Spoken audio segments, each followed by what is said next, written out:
कच्चे तेल की बात कर लेते हैं क्योंकि कुछ मुनाफा वसूली पिछले हफ्ते की तेजी के बाद अब यहां देखने को मिली है।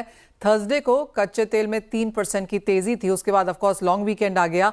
लास्ट वीक तक ये बात थी कि यूएस ईरान के ऊपर सैंक्शंस लगा रहा है, लेकिन अब माना जा रहा है कि यूएस और ईरान एक साथ बैठकर न्यूक्लियर डील का कुछ फ्रेमवर्क बना सकते हैं। उसकी वजह से उस स्टेटमेंट के बाद कुछ मुनाफा वसूली आई है।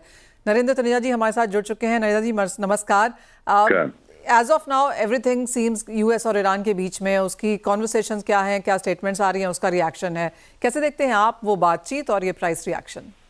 नहीं, जैसा आपने कहा, बिल्कुल आपने जो टिप्पणी करी कुछ वैसे ही हालात हैं। दूसरी तरफ ये भी खबरें आई हैं कि यूक्रेन को लेकर के रशिया अमेरिका तो बात कर ही रहे थे, अब यूरोप भी उसमें शामिल हो चुका है।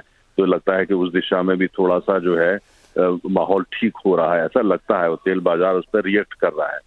और इधर हम देख रहे हैं हमारे प्रधानमंत्री सऊदी अरब जाने वाले हैं, जहाँ तेल तो जाहिर है जब जाएंगे तो एक एजेंडा पे रहेगा। खासतौर से जो इम्पोर्टिंग कंट्री है उनका नजरिया क्या है उस दृष्टिकोण से। लेकिन मुझे लगता है कि अभी जो हालात चल रहे हैं तो वो अभी आपको जो है वो 60 की रेंज में ही देखना चाहिए।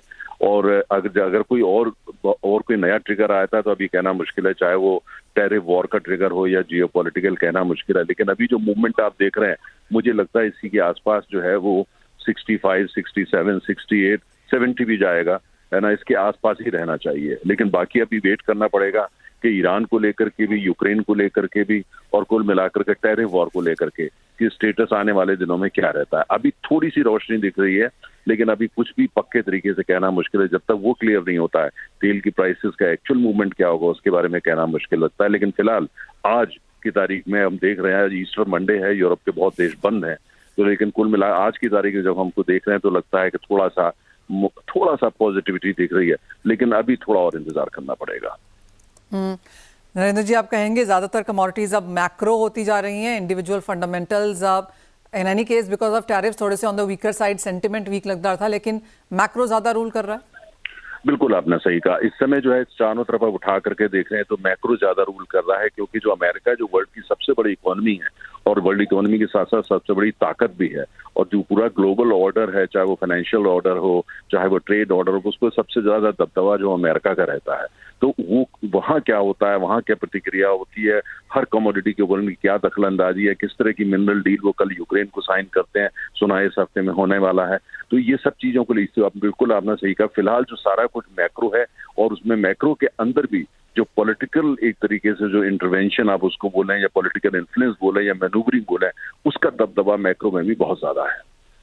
नंदिनी जी, जहाँ तक इंडियन मार्केट्स की बात है, मुझे याद है हमने आपको पिछली बार भी ये पूछा था कि क्या यहाँ पर कुछ प्राइस एडजस्टमेंट हम नीचे की तरफ आता हुआ देख सकते हैं। सरकार की तरफ से जो टिप्पणी है वो ये है कि अगर भाव यहाँ पर स्टेबल रहते हैं तो शायद देखने को मिलेगा।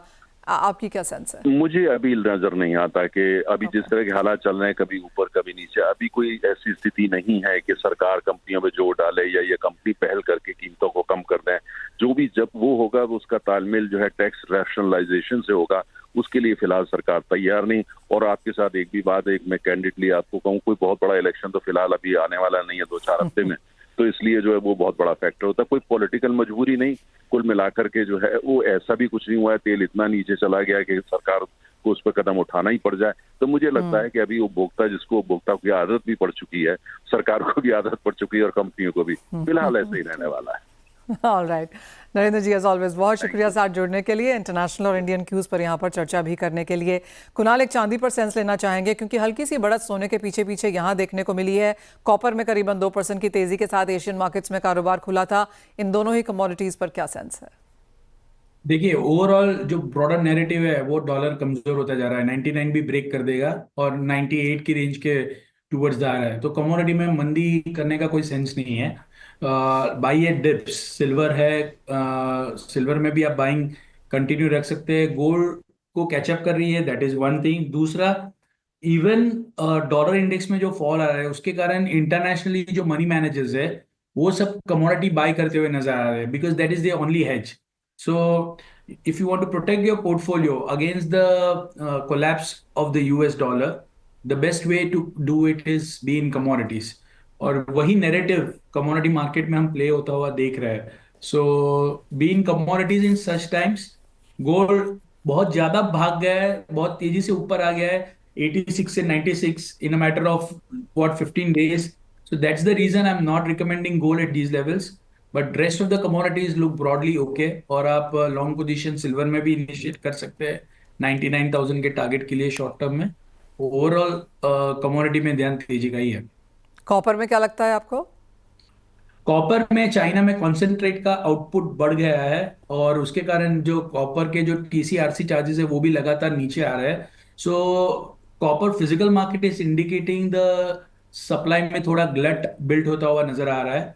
बट जैसे मैंने कहा, जो ब्रॉडर नैरेटिव है, दो चीजें है, चाइना कभी भी स्टिमुलस अनाउंस कर सकता है, सो उसके कारण कॉपर में बाइंग करनी चाहिए, और दूसरा डॉलर इंडेक्स नीचे आ रहा है। तो ये दो रीजन है, मैं बाइंग करने के लिए रिकमेंड करूंगा कॉपर में। 850 टू 848 के आसपास आप बाई कर सकते हैं 860 65 के टारगेट्स के लिए। मुझे ओवरऑल अच्छा लग रहा है। ऑल राइट, तो बाइंग रिकमेंडेशंस यहाँ पर क्रॉस कमोडिटीज़ हैं, जिस तरह के मैक्रोस हैं खरीदारी करके काम करना चाहिए। और सोना ऑफ कोर्स थोड़ा सा सरप्राइज कर सकता है दोनों ही साइड में, लेकिन बाइंग रिकमेंडेशंस चांदी एंड कॉपर के लिए फॉर श्योर। कुणाल, बहुत शुक्रिया साथ